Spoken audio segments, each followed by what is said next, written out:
Right Azeem, thank you. ఇక మాజీ MLA Vallabhaneni Vamsi Vijayawada jail నుంచి విడుదలయ్యారు. ఇళ్ల పట్టాల కేసులో వల్లభనేనికి నూజివీడు కోర్టు బెయిల్ మంజూరు చేసింది. దీంతో ఆయన జైలు నుంచి విడుదలయ్యారు. వల్లభనేని వంశీ విడుదలతో ఆయనకు స్వాగతం పలికేందుకు వైసీపీ నేతలు పేర్ని నాని, తలసిల రఘురాం కార్యకర్తలు జైలు వద్దకు భారీ ఎత్తున చేరుకున్నారు. పూర్తి సమాచారం మా కరెస్పాండెంట్ రాజ్ కుమార్ అందిస్తారు. రాజ్ కుమార్.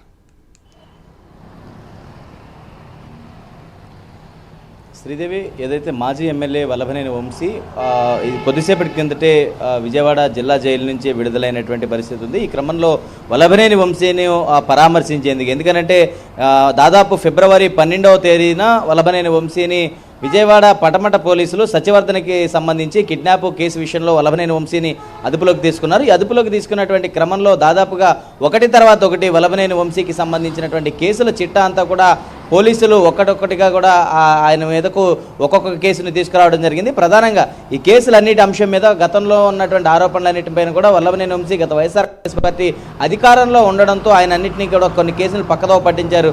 ఎప్పుడైతే కూటమి ప్రభుత్వం అధికారంలోకి వచ్చిందో ఈ కేసులన్నింటినీ కూడా ఒక్కసారిగా కూడా బయటకు తీసింది. ఎందుకంటే గతంలో నుంచి వల్లభనేని వంశీ తప్పించుకొని హాజరవున్నటువంటి కేసులన్నిటిపైన కూడా ఒకసారిగా కూడా దృష్టి పెట్టింది. వల్లభనేని వంశీకి సంబంధించి, సత్యవర్ధనకి సంబంధించి ప్రధానంగా కిడ్నాప్ కేసు, ఆయన ఏదైతే ఈ తెలుగుదేశం పార్టీ కార్యాలయానికి సంబంధించి దాడి వ్యవహారంలోకి సంబంధించినటువంటి కేసు, సత్యవర్ధన్ కిడ్నాప్ వ్యవహారం కేసు, అదేవిధంగా గన్నవరము, అదేవిధంగా ఆత్కూరుకు సంబంధించినటువంటి ప్రాంతాల్లో భూ బదలాయింపుల కేసులు, అదేవిధంగా అనేక చోట్ల మైనింగు, అదేవిధంగా మట్టి మాఫియాకి సంబంధించినటువంటి కేసులు, కొన్ని మర్డర్ కేసులు, అదేవిధంగా మరొక చోట నకిలీ ఇళ్ల పట్టాలకి సంబంధించినటువంటి అంశంలో నూజివీడికి సంబంధించినటువంటి ప్రాంతంలో ఈ ఇళ్ల పట్టాల కేసు సంబంధించినటువంటి అంశం, ఇలా దాదాపుగా 10 కేసులు వల్లభనేని వంశీ పైన ఉన్నాయి. ఈ 10 కేసులకు సంబంధించినటువంటి అన్నిట్లో కూడా వంశీకి బెయిల్ మంజూరు చేశారు. నిన్న ఏదైతే నూజివీడి కోర్టులో ఇప్పటికే గతంలో ఆరోగ్య పరిస్థితి మెరుగు కానటువంటి నేపథ్యంలో కొద్ది రోజుల క్రిందట వల్లభనేని వంశీని నూజివీడి కోర్టుకు తీసుకెళ్లారు. ఈ నకిలీ ఇళ్ల పట్టాల కేసుకి సంబంధించి ఆ కేసులో వల్లభనేని వంశీకి బెయిల్ రాలేదు. కానీ నిన్న ఈ నకిలీ ఇళ్ల పట్టాల కేసు ఏదైతే ఉందో ఈ కేసులో ప్రధానంగా నిన్న బెయిల్ మంజూరు చేయడంతో వల్లభనేని వంశీని నిన్న కొద్ది రోజుల క్రిందట ప్రభుత్వ ఆసుపత్రిలో ఒక వారం రోజులు చికిత్స పొందినటువంటి తరువాత ఆయన మళ్ళా తిరిగి ఒక 2 రోజుల ముందు జైలుకి తీసుకెళ్లడం జరిగింది. మళ్ళా ఆయన ఆరోగ్య పరిస్థితి కూడా సహకరించట్లేదు. ఇప్పటికే వైద్యులు వచ్చినటువంటి సలహాలు సూచనల మేరకు కోర్టు దృష్టికి అనేక సార్లు ఆయనకు ఉన్నటువంటి పరిస్థితిని తీసుకెళ్లారు న్యాయవాదులు. ఎప్పటికైతే ఈ అన్ని కేసుల్లో ఒకటి తర్వాత ఒకటి అన్ని కూడా బెయిల్ వచ్చినటువంటి నేపథ్యంలో తాజాగా నూజివీడికి సంబంధించినటువంటి ఇళ్ల పట్టాల కేసుకి సంబంధించినటువంటి అంశంలో కూడా వల్లభనేని వంశీకి నిన్న న్యాయస్థానం బెయిల్ మంజూరు చేసింది. అయితే రాష్ట్ర ప్రభుత్వం ఈ బెయిల్ను కూడా ఛాలెంజ్ చేస్తూ కూడా హైకోర్టులో పిటిషన్ దాఖలు చేసినప్పటికీ ఏదైతే మైనింగ్ వ్యవహారానికి సంబంధించినటువంటి అంశంలో దాదాపుగా 190 కోట్ల పైచీలకు అవినీతి వల్లభనేని వంశీ చేశారనేటువంటి ఆరోపణలు ఉన్నాయి. ఈ ఆరోపణల పైన ఈ బెయిల్ను రద్దు చేయాలనేది రాష్ట్ర ప్రభుత్వం తీసుకున్నటువంటి అంశం. ఈ అంశాలు ఏదైతే హైకోర్టు ఇచ్చినటువంటి బెయిల్ను ఛాలెంజ్ చేస్తూ కూడా సుప్రీం ధర్మాసనంలో వల్లభనేని వంశీకి సంబంధించినటువంటి అంశంలో ప్రధానంగా న్యాయమూర్తి ఏదైతే న్యాయవాది సిద్ధార్థ లోద్రా ప్రభుత్వం తరపున తన వాదనలు బలంగా వినిపించారు. అయితే సుప్రీం ధర్మాసనం మాత్రం ఒక సీల్డ్ కవర్లో ఏదైతే కోర్టుకు సమర్పించాలి, ఏవైతే ఈ సాక్ష్యాధారాలు ఏవైతే ఉన్నాయో వీటన్నిటిని కూడా సేకరించినటువంటి తర్వాత సుప్రీం ధర్మాసనానికి ఒక సీల్డ్ కవర్లో వీటన్నిటిని కూడా అందజేయాలనేటువంటి ఒక నిర్ణయం తీసుకుంది.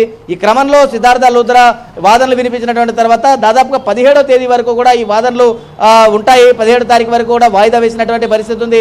అయితే ఈ క్రమంలో కొద్దిసేపటి కిందటే వల్లభనేని వంశీని విడుదల చేశారు. ఆ పూచీకత్తులు ఏదైతే ఒక ₹1,00,000 పూచీకత్తు ఇద్దరు సంతకాలతో పాటు దాదాపుగా వల్లభనేని వంశీ వారం రోజుల్లో 2 సార్లు ఏదైతే నమోదైనటువంటి పోలీస్ స్టేషన్లు ఏవైతే ఉన్నాయో పోలీస్ స్టేషన్లో కూడా సంతకాలు పెట్టాల్సినటువంటి అవసరం ఉంది. అదేవిధంగా వల్లభనేని వంశీకి సంబంధించి ఏదైతే ఈ కేసులు ఏదైతే నమోదైనాయో ఇక్కడ బాపులపాడికి సంబంధించినటువంటి మండల పోలీస్ స్టేషన్ అంటే హనుమాన్ జంక్షన్ పోలీస్ స్టేషన్లోను, అదేవిధంగా ఏదైతే ఇంకొక పోలీస్ స్టేషన్ ఏదైతే ఉందో ఆ 2 పోలీస్ స్టేషన్లో కూడా ప్రధానంగా కొద్దిసేపటి కిందటే సంతకాలు పెట్టడానికి ఆయన గన్నవరం నియోజకవర్గానికి వెళ్ళారు. తిరిగి తన సొంత ఊరికి వెళ్ళేటువంటి అవకాశం కనపడుతుంది. లేదా హైదరాబాద్ వెళ్తారేమో మెరుగైన చికిత్స కోసం, కానీ ఊరు దాటి వెళ్ళకూడదు అనేటువంటి ఒక ఆంక్ష ఉంది. మరి ఏమైనా కోర్టు నుంచి ఏమైనా మినహాయింపు తీసుకుంటారా లేదనేది కూడా కొంత చూడాల్సినటువంటి అవసరం ఉంది. అయితే మాత్రం వల్లభనేని వంశీని చూసేందుకు మాత్రం కొంత అభిమానులు, అదేవిధంగా వల్లభనేని వంశీకి సంబంధించి ఆ వైఎస్ఆర్ కాంగ్రెస్ పార్టీని సీనియర్ నేతలు పేర్ని నానితో పాటు తలసీల రఘురాం, అదేవిధంగా మాజీ ఎమ్మెల్యే సింహాద్రి రమేష్ బాబు, మాజీ MLA కైలే Anil Kumar,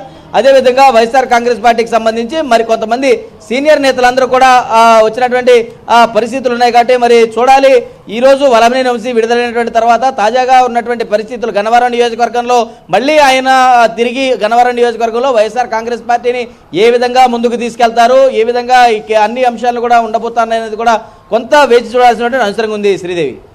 right Raj Kumar, thank you. ఇక ఉమ్మడి